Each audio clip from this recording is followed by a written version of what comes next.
Hi, and welcome to Alive with Chronic Illness, a podcast dedicated to exploring what it's like to live with and not in spite of chronic illness. Today I'm joined by sales operations expert Charlene, who is here today to discuss her experience of working with ADHD and undiagnosed autism. Thank you so much for joining me today. Would you like to introduce yourself and tell us a bit about you?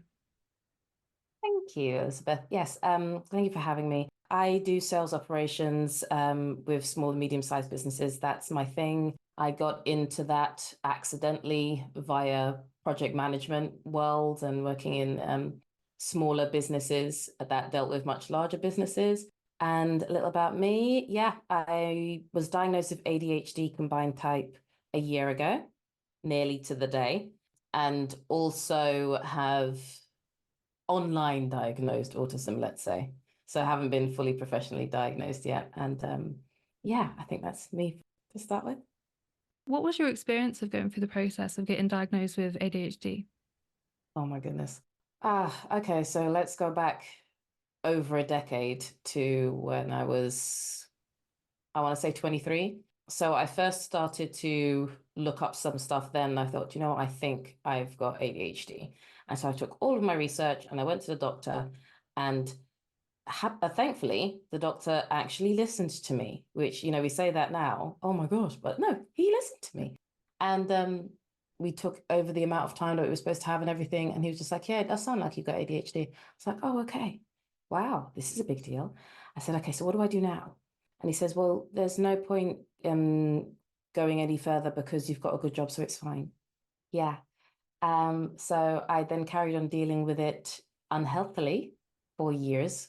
And then eventually, a couple of years ago, maybe 2 or 3 years ago now, I joined a ADHD support group online. And it was only in that place where we were talking a lot. And it was mostly women, and there was roughly about 20 people in every single session. But it was great. So I went to it every 2 weeks. It was really, really good. And that group, you would share what your challenge was with that week, and then you would just ask other people if they knew of ways to fix it, right? And then one day, there is a point to this story. One day, one of the ladies said, hey, so you realize how it's only the six of us that keep agreeing with you and other people don't know what you're talking about? I was like, oh yeah, I had noticed, because out of 20 people, it was always the same six women. And I'm like, yeah. And she said, yeah, we're all autistic. So are you. I was like, Mhm. oh. And they sat with me for a while. And it was only at that point that I decided to get diagnosed for ADHD, which is interesting. You'd think. I Mm. haven't gotten the professional diagnosis for autism yet, but no. And then so at the time I was living in London, and there was a charity that you could go through to effectively get on like a private charity waiting list to get seen. I got on it. They saw me a year later. The person messed up the diagnosis. It was, I think she read out the wrong questions or whatever. Another long story short, then they had to throw out that session and had to have another session like a month later. And then, yeah, I was then diagnosed this time last year. And while she was calculating my scores, she literally was just like, yeah, I'm going to send you an online test for autism and dyslexia as well. Mm. She hadn't even finished calculating the scores for ADHD before she said it. I'm like, oh, okay. Cool. Yeah, there we go. And every single online test I've taken for autism says yes Yeah. to the same degree. So that's my semi-quick story. Yeah, well, how did you find like the online tests? And I guess as well, like being there for an ADHD assessment and having someone turn around and be like, actually, I think you need to look at this test for autism and dyslexia as well. Mm. Um, Interestingly, I never took an online test for ADHD. I never did the Mm. research for it. I never took an online test for it. I think now it felt back then like it was redundant, like I knew, Yeah. which is interesting because it was hardly ever brought up in school or anything like that. But the online test for autism, I could see what other people were saying online about some of the tests being extremely ridiculous, but autistic people would find them ridiculous because of how they're worded. But how did I find it? I don't really know how to describe it. It was I knew when I did my own research about combined ADHD that there was something else. I did Yeah. feel like there was something else, but I didn't know what it was. And I was sent to a place to look at autism. And at the time, and I will never forget it because my visual memory is much better than my other memories, there was a literal table that showed the checkpoints effectively for ADHD and autism. And I remember it actively saying there is no crossover between ADHD and autism. Like Mm. no. Whereas we know now it's Yeah. like what, 50%? Yeah. And I remember the table specifically. I'm like, oh, okay, so it's not autism. Yeah. And now we do know that there is that link, and yeah, we see that a lot. And yeah, that is really interesting, and how that Yeah. affects your perception of it, just that information. And Yeah, it said no, so I stopped looking because autism. It said no. So okay. So there's yeah, something else and I just don't know what it is yet, or I'm just weird. I think that shows the power of having good, correct information as well, and having people around you. Yeah, and I didn't have that. I didn't have the correct information. I didn't have people around me. I didn't tell people about the diagnosis other than like my two closest friends. Well, my own research back then, other than my two closest friends. But I did tell people last year when Yeah. I got it finally done. But I have better friends now, so I can have Good, that good. conversation. So, in terms of then being in that space, and I think when you were speaking about when you were speaking to those women and they identified you as autistic, being Mm. in such a safe space to actually be held in that space and to sort of be able to process that and to sort of think about how you feel about that. Do you think that influenced your decision not to, so far at least, go ahead and get a diagnosis? For autism, Yeah. um, no, I don't think I think the diagnosis for autism is something that I haven't done the deep research in because I kind of don't want to confirm what I believe. And Okay. that's not confirming the autism, it's confirming what happens once you get the autistic diagnosis. Okay. So you hear some rumors about you get put on a special register for things like that because the general understanding of autism is not accurate. So that, and there's like places that you can't move to if you've got autism, Mm. things like that. It's one of the disabilities that they don't allow Oh, wow. and things. Yeah. Yeah. And so I know that much, and I know once I do the research on it, I'm gonna find a lot more. Yeah. And so at the moment, because I don't know, I'm just leaving it open. Yeah. And Yeah. so in many spaces, I choose to not say it at all, or I choose to say I have ADHD and highly likely one other thing. And the people who are neurodivergent know exactly what I mean. Yeah. They can guess it straight away. Yeah. And everybody else just goes, oh, okay. And that seems to be the easiest way to deal with it. And also there are some sticklers for paperwork that believe that you can't say you have autism unless a doctor's told you have, despite the fact that many doctors for many years have gotten diagnoses wrong for people who have ADHD or autism, particularly women. There's, Yeah. oh, it's not this, it's schizophrenia. It's not this, it's bipolar. And I'm lucky I haven't had that experience, but I masked really well. Yeah. Well, So self-diagnosis is just as valid here, but I do understand what you mean. It is difficult, particularly because there's a lot of a lack of understanding around autistic women, and I think that does lead to lower rates of diagnosis. yeah, people don't know what they should be seeing, and gender in and of itself, because I think I read somewhere that there is a difference based on sex, but gender being the socialized version of what Yeah. a woman's behaviors are and what is expected of a man. I think that has a lot to answer for because we've just been taught men should behave like this and women should behave like this. Then as long as a woman is quiet, Yeah. it's fine. Yeah, absolutely. I think that definitely plays a role. It does, yeah. And also in kind of expectations of what you should be able to do. Like as a woman, I was always taught you must be really organized and keep on top of Mhm. things. And sometimes those things can kind of be part of masking almost that Yeah. kind of feed into that and make it harder to get that diagnosis and harder for people to see that. Because I guess it's looked at for one specific lens. Potentially that lens doesn't really take into account women's experience. No, and again, based on that gender as well, most things don't take into account women's experiences. Yeah, absolutely. Yeah. Like in all aspects of the medical field, it's very two-dimensional. This is what you're here for, and if there's anything else, then stop talking. So it's unfortunate, but yeah. So how have you found about working with your conditions? Like, how have you Mm. found that? What's your journey been like? Oh my word. It's been difficult.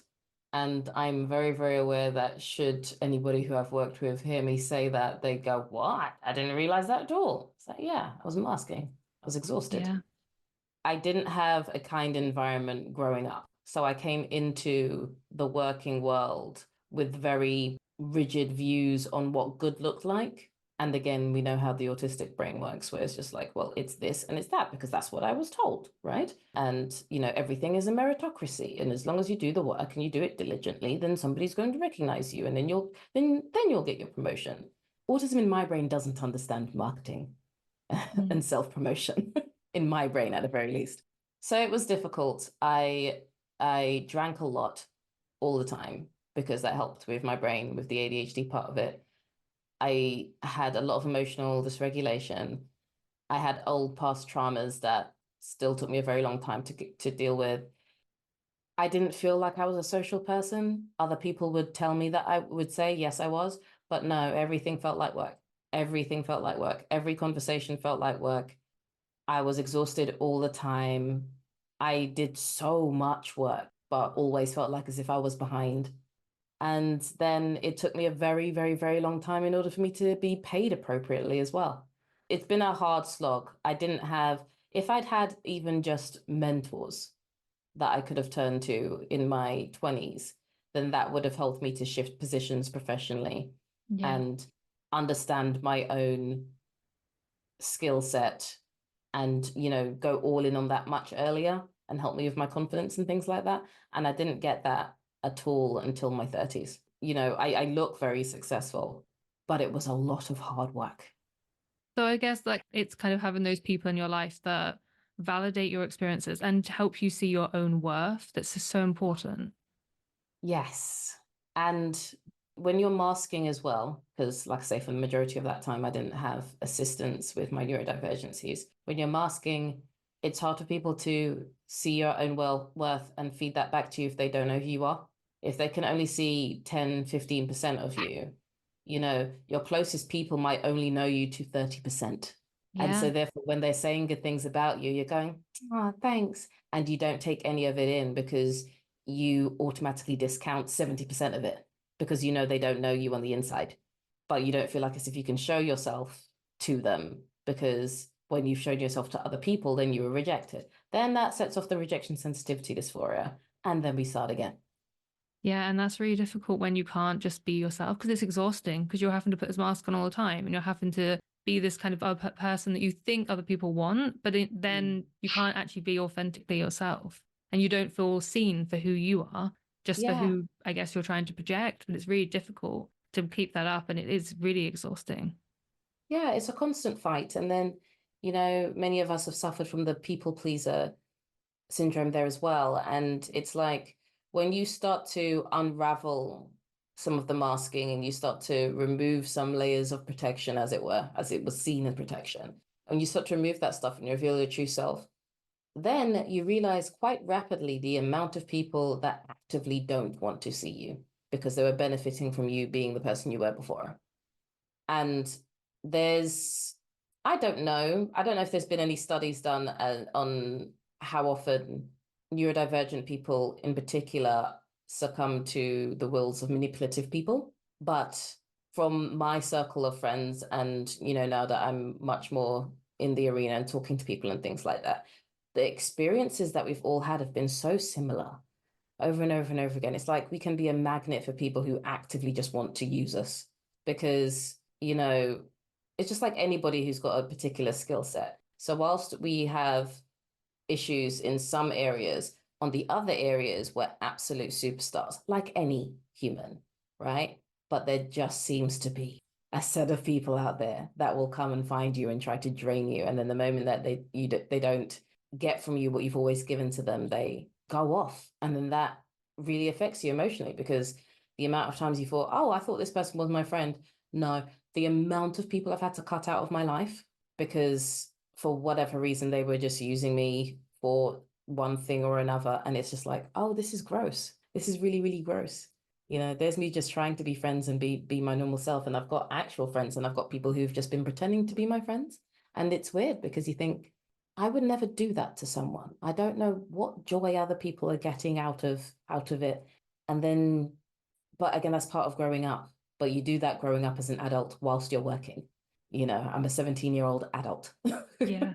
Yeah. Navigating all those things. And definitely I struggle with the people pleasing. And I'm kind of getting to a point now, like where I guess I've always known it, but you can't please everyone, but that doesn't mean I won't try. Even though that's not that's not helpful at all. So I'm trying to step away from that now because it's difficult, isn't it? Getting in that mindset of wanting to make sure that everyone's happy. And like you picked on there, I guess why people would act towards you in a certain way or act like they were your friend when they really weren't, why somebody would do that to you when all you do is come from a place of love and support for them. And trying to understand that mindset when it's so different from your own, I think is quite difficult. I find that very challenging to understand. I do. I do. And I've had so many experiences with it, and I've been able to help many other people. And yet I still struggle with it. Yeah. I still struggle. But again, that's the understanding of what your values are. And it's not that you have values and other people don't have values. It's just that they have values. They just differ from what you value. Even if they say they value the same things, what's a number one value for you can be number 99 for them. And so that's the reason why they behave that way. Everybody's operating out of their value set, you know? Yeah, I think that is a good way to sort of to look at it. So what do you think now in your career at the moment? Is there anything that you're actively working on just to try and make it more sustainable and a more supportive place for you as you move forward? Well, I quit the last place that I worked for, and so I'm working for myself again.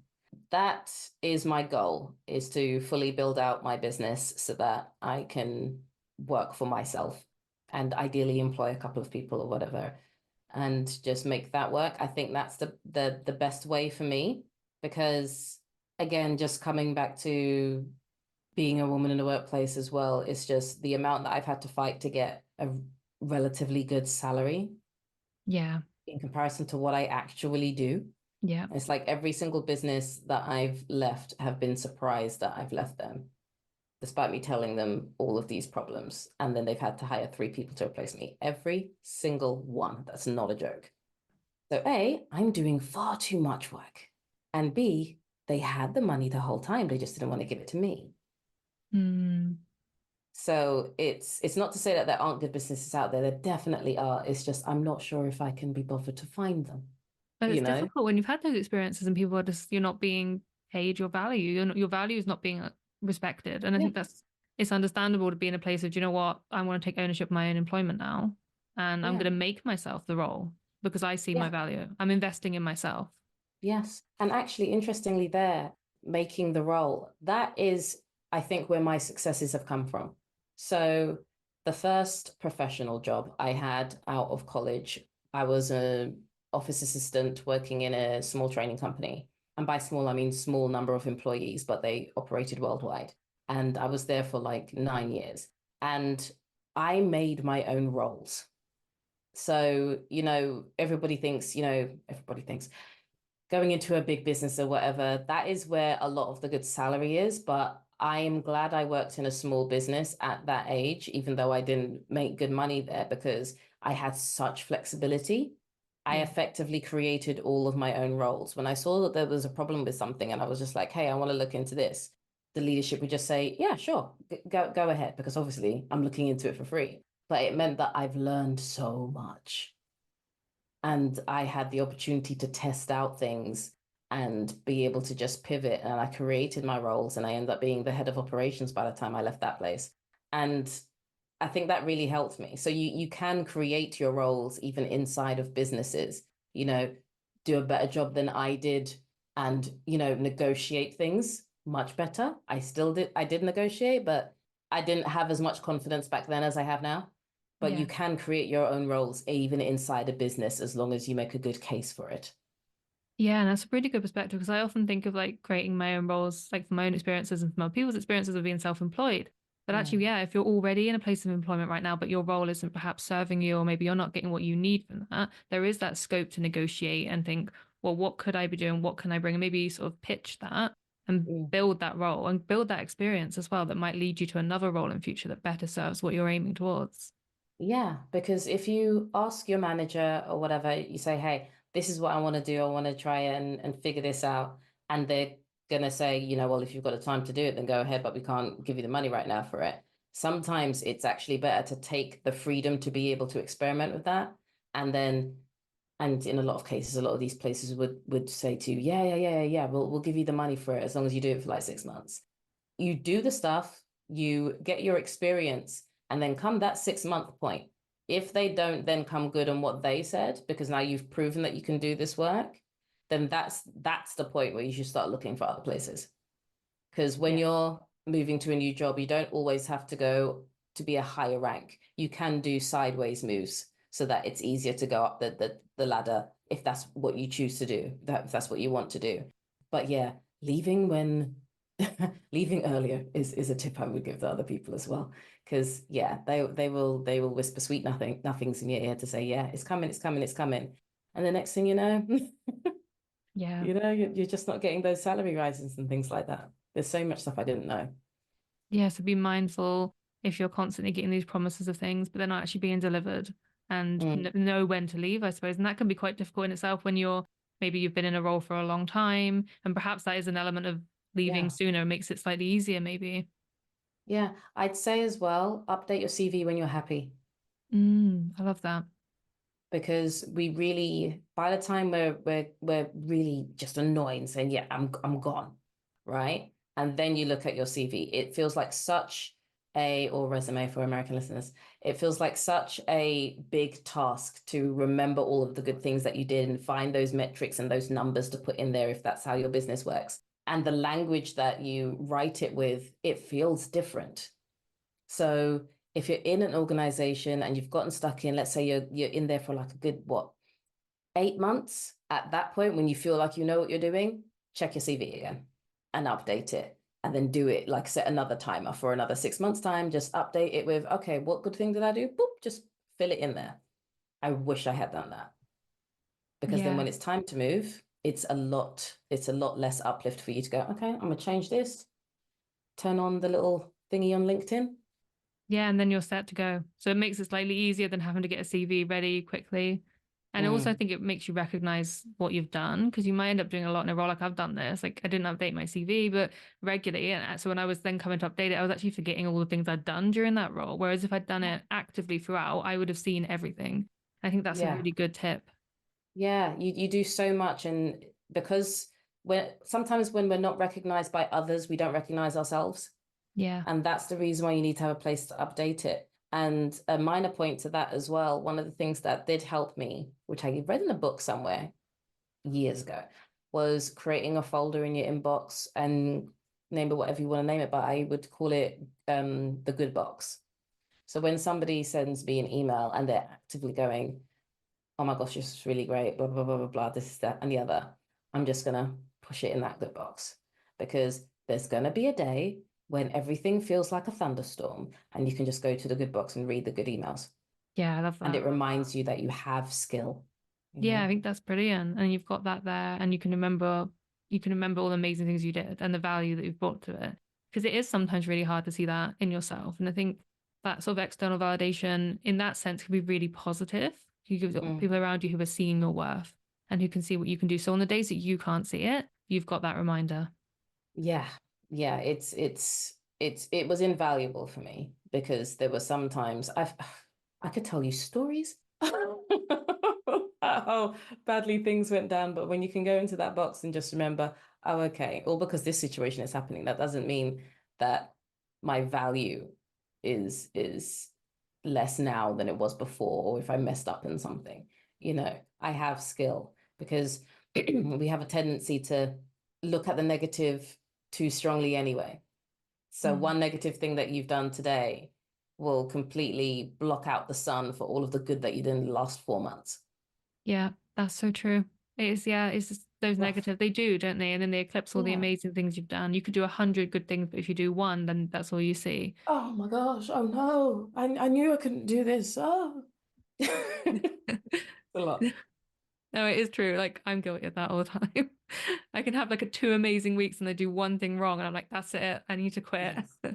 Yeah, I shouldn't have done this. I should go back to the safe environment of working full time, like as if I've had safe experiences. Yeah. It's like, no, no, no, no, Yeah. no. There's another way. It's okay. Calm down. Yeah. And I think almost like that kind of maybe doubting yourself every now and then is normal. And Mm, okay. And I think that's something that I learned quite quickly becoming self-employed and listen to other people talk about their journeys of it, that you do have moments where you doubt yourself. And I mm. think perhaps because when you're working in an employed role, you've got a manager who's kind of giving you a bit of a progress report on what you're doing. But when you're working self-employed, you're giving yourself your own progress report. And because we can be more Yes. critical of ourselves, that does not help. No, and there was something, I can't remember his name, but he's one of the doctors that the lady who does the YouTube channel How to ADHD, one of the Mm. experts on there was talking about the default mode network. And basically ADHD's default mode network operates like a demon. He's got a shortcut for DMN called demon, where it just tells you all of these negative things all the time. So the default mode for neurotypical people is just how they function and don't have to think about brushing their teeth and things like that. I'm probably butchering this, but for mine, it can go really badly into just a negative spiral of stuff. Yeah. And it's just the way the brain works for some of us.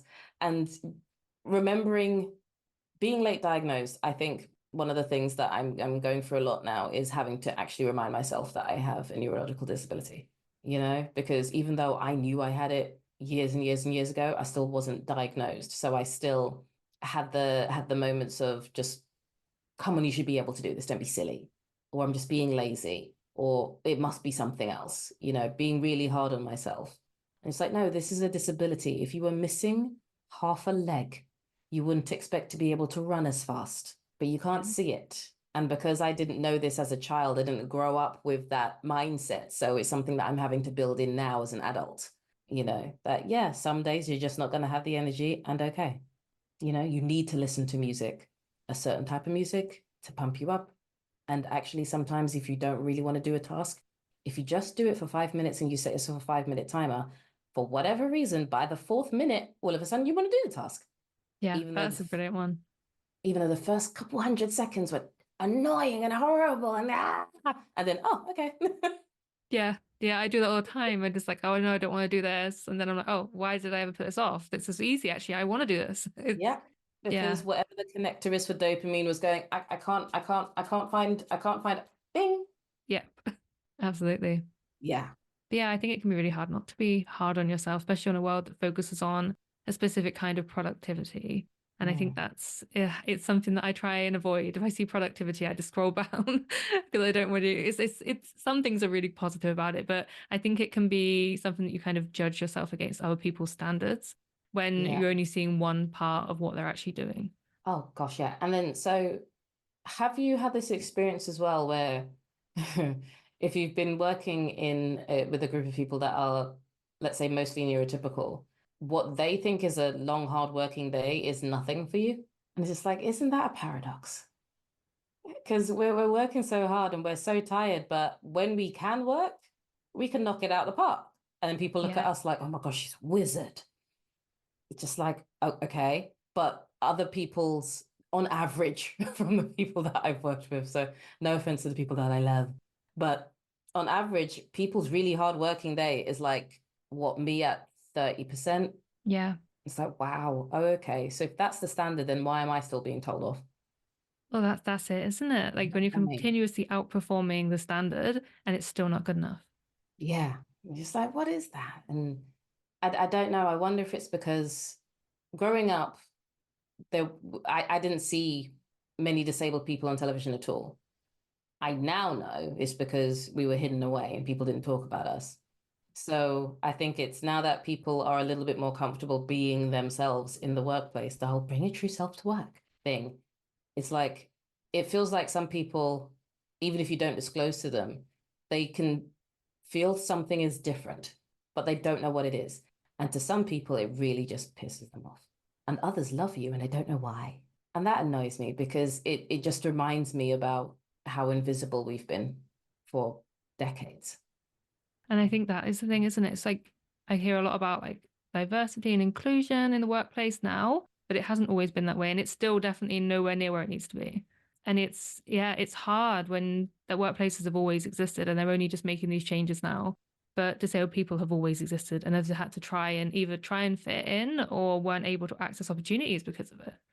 Yeah, we've always been here. We just pretended we weren't. Literally, my best manager, we were messaging over LinkedIn yesterday, and I told him about my diagnosis. He said, I had no idea. I wouldn't have known. I'm like, of course you didn't know. You're an extremely good communicator. You got the best out of me. Like, like if you're a leader who actually knows how to lead, and you have empathy, and you're a human, and you expect humanity from other people, and you understand your own brain, you know how to ask questions, you know how to listen, and you know how to communicate, guess what? Most people are going to work well with you. And we worked very well together. It's like, yeah, but people who weren't like you, the absolute opposites to you, couldn't stand me. And the feeling was mutual. That's why. Yeah, and I think it's having those amazing managers in the workplace who are empathetic, who are compassionate, and who do listen. And that makes a difference. And I reckon that, that would have made the difference throughout like the history of work, really. Yeah. And I think hopefully they're leading the way now when changes are happening and when places are bringing in more accessibility. Yeah, yeah. It's why I like working with small to medium-sized businesses because they're much more open to making those changes, Yeah. in my opinion. The great big large corporations, the ways of working run deep. And it's boy. The world that we live in economically was designed so that the people at the top could be successful regardless if they were mediocre or not.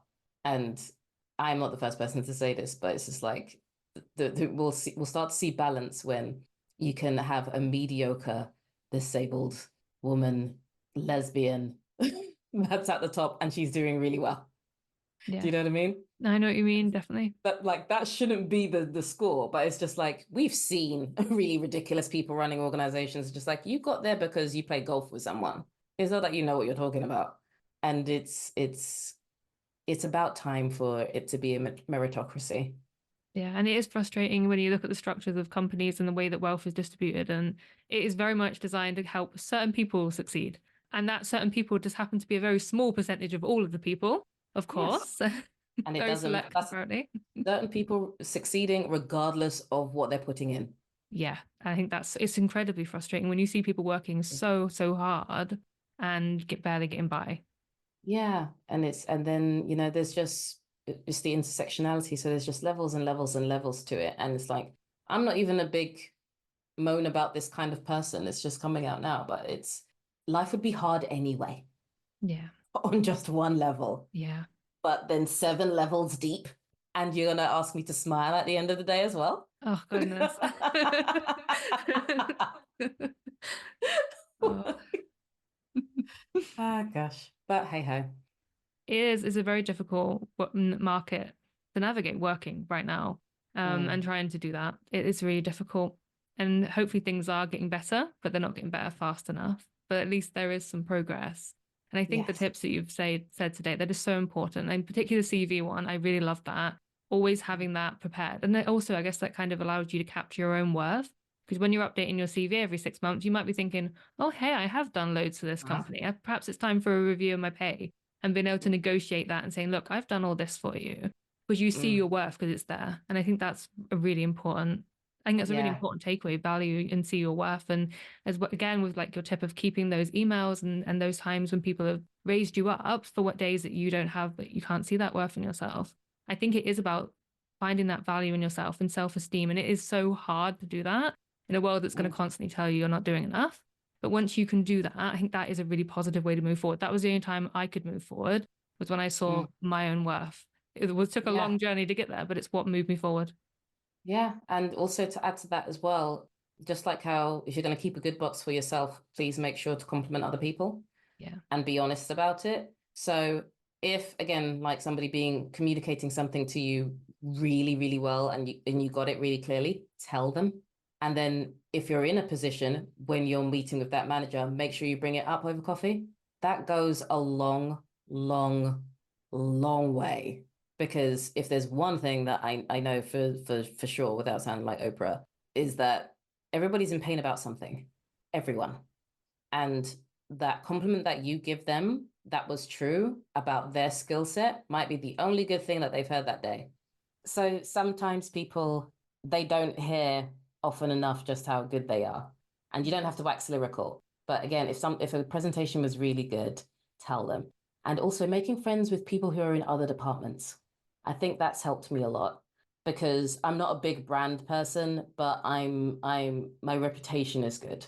So one of the things that I've always had is that like people, when they mention my names in rooms that I'm not in, they mention it well. Or there's enough people that mention it well that the people who don't like me, because there's always people who don't like me, aren't comfortable speaking up about it, quite frankly. And I have heard that happen many times, many times. So, don't stick to just your own area and just your own department. Go and find a friend in finance. Go and find a friend in marketing, right? There's going to be something else there, compliment somebody on something, and that will help. It at least helped me to feel a little bit more comfortable being in the workplace because I always felt like I was the odd person out. But spreading yourself around a little bit and not just staying in one place and siloed, I think that really, really helps. Grow that network and get people around you. And it will help you find the people as well that you can relate to, and Yes. that can inspire you, motivate you, and raise you up. And I think, Yeah. that's so important to have those people. And don't be afraid to send those emails. Tell people that you think they're doing a brilliant job. And on that note, thank you so much for coming on today. It's been an absolute pleasure talking to you. Thank you so much. This has been really good to sit and think about stuff. Yeah, so thank you for having me. Oh, it's my pleasure.